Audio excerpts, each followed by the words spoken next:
রহস্যময় জাদু বাক্স ও নিখুঁত উত্তরাধিকারী এক নাটকীয় কাহিনী। জমিদারের ছেলেকে আমন্ত্রণ জানানো হয় এক বিশেষ জাদু প্রদর্শনীতে। মঞ্চের আলো নিভে যায় আর সেই ছেলেটিকে শুইয়ে দেওয়া হয় এক বিশাল লোহার জাদুর বাক্সে।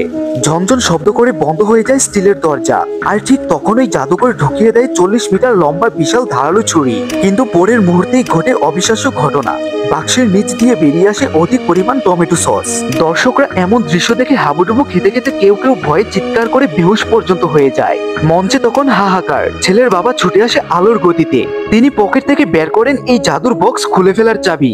কিন্তু আফসোস, 2 বছর 6 মাস ধরে ট্রাই করেও তিনি বক্স খুলতেই পারলেন না। শেষমেশ অসহায় হয়ে তিনি পকেট থেকে বের করলেন সত্যের হাতুড়ি, যেটা দিয়ে এক গুলিতেই তালা উড়ে যায়। বাক্সের দরজা খুলে, কিন্তু ভিতরে কেউ নেই। বলে ওঠে, আমার ছেলে কোথায়?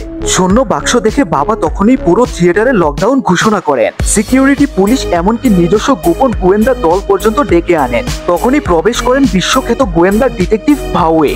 সে বাক্সে হাত দিতেই হঠাৎ চোখ বড় হয়ে যায় তার, কারণ সে সঙ্গে সঙ্গে বুঝে যায় ছেলেটা কোথায় লুকিয়ে আছে।